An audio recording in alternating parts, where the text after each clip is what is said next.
So OnePlus just announced that it's finally launching the spangly new Nord 5 mid-range smartphone on July the 8th, along with a whole bunch of other shiny tech. And I for one couldn't be happier if I suddenly grew 3 breasts and an extra hand. After all, the OnePlus Nord 5 is the much anticipated sequel to my favourite mid-range smartphone of 2024. The unsurprisingly titled OnePlus Nord 4, which was a full metal banger that reminded me of a simpler time, when phones were proper phones and I only pissed blood every other day. Now OnePlus may have already teased the unveiling date for the Nord 5, but they've sadly remained rather tight-lipped when it comes to the specs and features. So what can we actually expect from this wallet-friendly wonder? Well, let's do a jingle and find out, you buggers. Techspert Weekly! So first up, recent rumours have been pointing to a tragic move away from metal for the Nord 5, replacing it with a more bog-standard glass arse and plastic edging. And sure enough, an interview that TechRadar published just this week with OnePlus Europe's CMO have somewhat devastatingly confirmed that the metal design has been hoid right in the bin for the Nord 5. The problem, as usual, appears to be people. You see, apparently nobody wants sexy standout smartphones. What they actually want is the same old bollocks over and over again, despite complaining that tech is boring. I've said it before and I'll say it again, maybe the apocalypse won't be such a bad thing after all. Well, sadly, this move away from metal does significantly impact the OnePlus Nord 5's placement on the hornometer, knocking it down from a too hot to handle Chris Hemsworth to a still reasonably stiffy inducing Ed Davey. And OnePlus has also confirmed that it's rather daringly killed off its iconic alert slider, which it's now replacing with the only slightly wankily titled Plus key. And you can expect this to basically be a take on Apple's smart button thingy on its iPhones. You know, what's it called? You know the one I mean. The little button. The action button, right? Action button? Jesus, tap dancing Christ. Somebody fetch me my meds, please. I anticipate that the 6.7-inch OLED screen from the Nord 4 will make a glorious return, although the refresh rate has apparently been boosted to 144Hz for you gaming fans, while you can once again expect a booming stereo speaker setup. And of course, the Nord 4 was already a reasonably beefy blower capable of gaming on the likes of Wuthering Waves and Genshin Impact at a pinch. And it appears that the Nord 5 won't be a slouch either. OnePlus has actually confirmed that it will be running Qualcomm's Snapdragon 8S Gen 3, not the latest Gen 4, which nothing is confirmed for its Phone 3 flagship. Not a big boost to the performance by any means, but the 8S Gen 3 is still pretty nippy. Should prove more than capable for any gaming shenanigans. And rumours also point to a massive upgrade for the battery capacity, depending on who you believe, which could leap from an already generous 5,500 mAh to a frankly ludicrous 7,000 mAh, which would officially make this thing harder to kill than John McClane. And leaks also point to a very similar camera arrangement for the Nord 5 versus the Nord 4, which had perfectly fine optics, although the 48MP primary shooter and 8MP ultra-wide setup will struggle to stand out compared with recent rivals, especially the Nothing Phone 3A and 3A Pro, which boast a proper telephoto lens. As for the rest of the specs, well, I've personally got my most flexible extremities crossed that we might get a bit of IP68 water and dust resistance with the Nord 5, as that is starting to creep into quite a lot of mid-ranges these days. And hopefully the display will remain nice and responsive when it's proper moist, which is always handy here in Blighty, even in the bloody summertime, because you never know when it's going to absolutely slash it down. But OnePlus isn't just launching the Nord 5 next month. At the same time, it'll also spaff out the more affordable Nord CE5, plus some premium earbuds, a budget tablet, and a 43mm version of its latest smartwatch. So basically next month it looks like I'll once again be far too busy for sleeping, eating, seeing my family, and it's probably back to wearing adult diapers again. And apparently OnePlus is going on a bit of a European tour with all of its shiny new tech, and my fellow Brits can cop a feel of OnePlus's offerings on July the 10th by heading to something called the Protein Studios over in Shoreditch. I've got to admit, Protein Studios sounds like some sort of bukkake porn factory, but it's probably just some random hipster event space where they'll charge you 15 quid for a broccoli sandwich. But anyway, how keen actually are you for the OnePlus Nord 5? Perhaps you're as keen as a recently sharpened sushi knife. Or you might be almost as keen as early 2000s soft rock band Keen, who did that song What Your Mum Liked. Definitely let us know your level of keen by writing a comment down below. And now it's the time wastery filler part of the show, a quick tech reaction type thing. Uncle Spurt reacts to stuff and some of it makes him glum. Some makes him happy, some makes him mad, and some of it is your mum. So nothing appears to be once again continuing its tradition of saving leakers the hassle of actually doing their job by leaking absolutely everything to do with its new flagship phone itself. How very kind. And so this week they killed off all that hot speculation about the Nothing Phone 3's chipset by announcing that it would be Qualcomm's Snapdragon 8S Gen 4. And yes, not the 8 Elite like a significant section of the internet was praying for. And you may be surprised to hear this, but on the likes of Snarl and Hate Farm X, that news has gone down like a cup of cold sick. I'm not quite as ready as a lot of those people to stop punching holes in walls or anything, but the news does have me slightly concerned. And that's because the Snapdragon 8S Gen 4 was also the brains of the iQOO Neo 10, which I recently reviewed, as well as another smartphone which I've just tested, but which I can't actually talk about because I'm NDA'd right up to the danglies. But my concern with the Snapdragon 8S Gen 4 isn't to do with performance, it's to do with the fact that the bugger seems to get really proper bloody hot. Both of those phones get proper ruddy toasty with a fair bit of camera play or when you're gaming on the likes of Wuthering Waves, and that's despite having built-in cooling tech.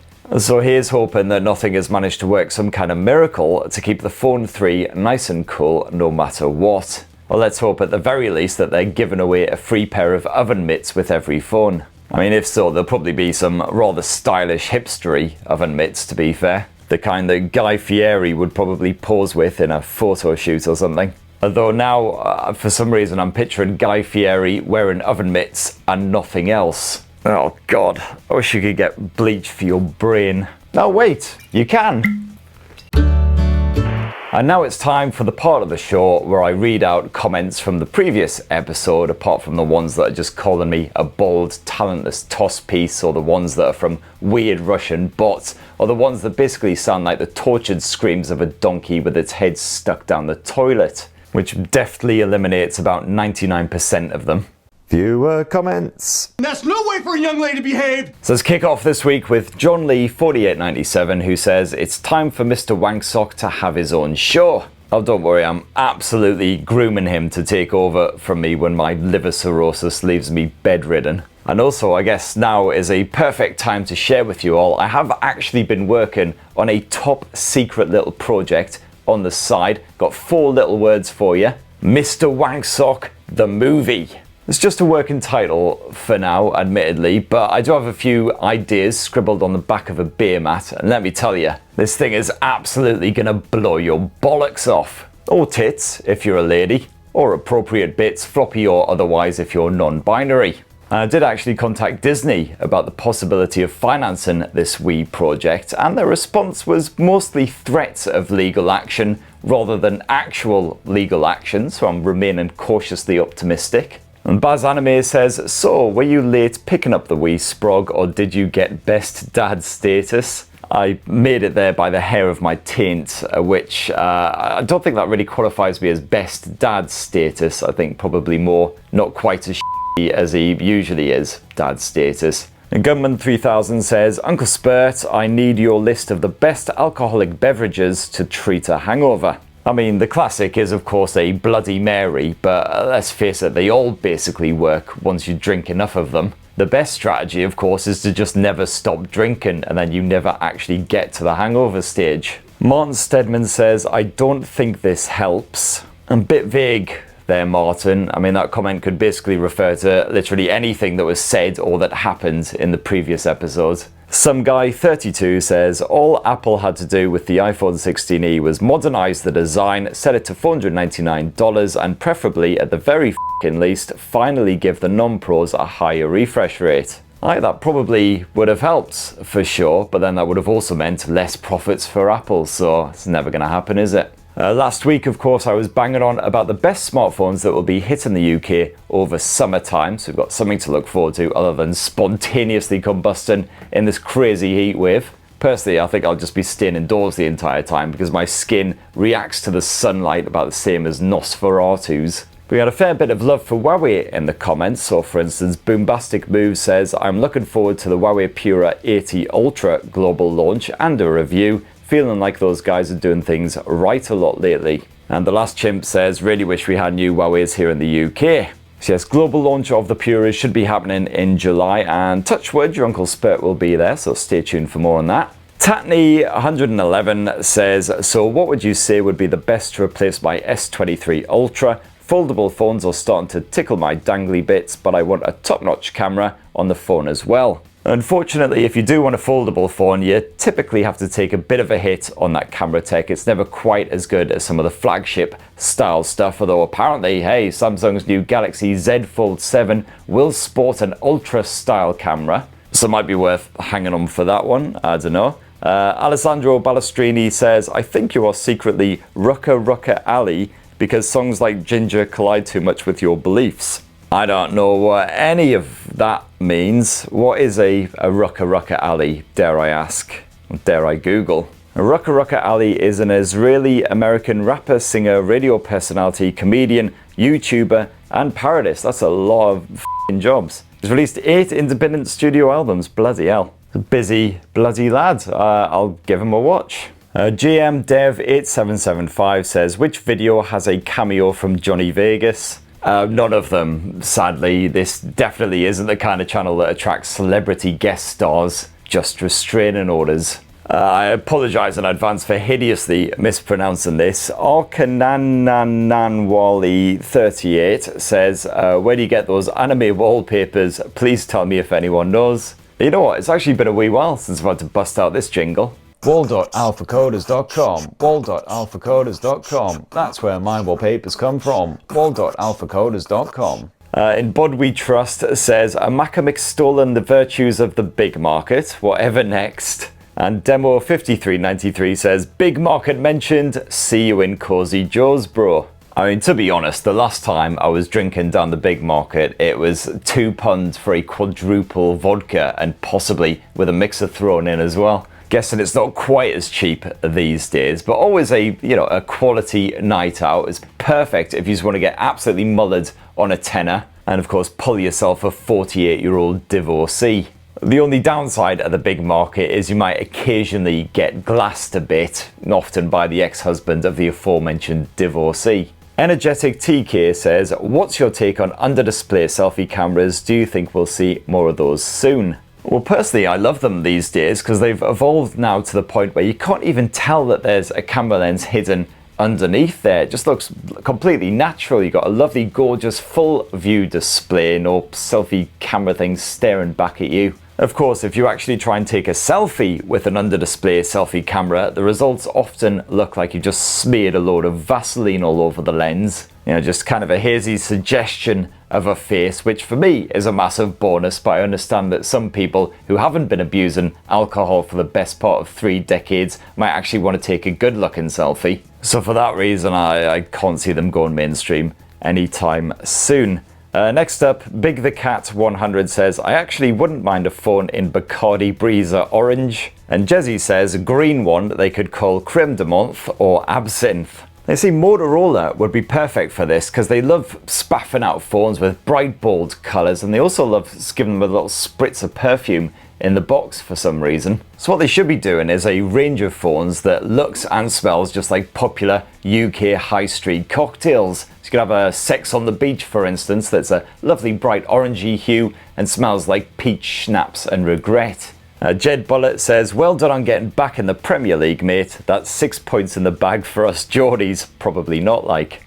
Cheers, bud. Absolutely buzzing at the thought of a double derby day once again every season. I'll say every season until we plummet back down again. Always absolutely frays my nerves, but any excuse to start the drinking from sunrise. I better make this the last one for the week. BSalon82 says, at 422, is that Joe Hendry? Oh, I see you mean the AI attempt at actually making me look youthful again. Frankly, it would take so much computational power, it would probably plunge the entire Earth into a permanent blackout. But for viewers at home, here's a little side-by-side comparison of my good self and Joe Hendry.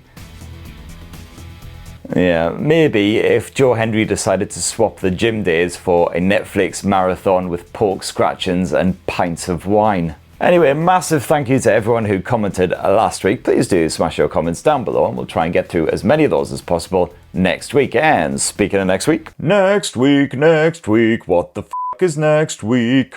So next week I'll possibly have, for your viewing pleasure, a wee bit of Poco-shaped review action. It's a banging new F7 Silver edition. I've had my sim slapped in there for a good few days now, so yeah, stay tuned for that review. And plenty more tech stacked up as well, starting again to that crazy summer release sort of period. Busy times for your Uncle Spurt, so more reason to stay inside and just avoid the sun in general. In the meantime, a massive thanks for watching this shower of shit right to the bitter end. You are one of the elite, like 2% or whatever. Please do poke subscribe and ding that notifications bell if you haven't done already. Have yourselves a ruddy, wonderful weekend. Cheers everyone, love you!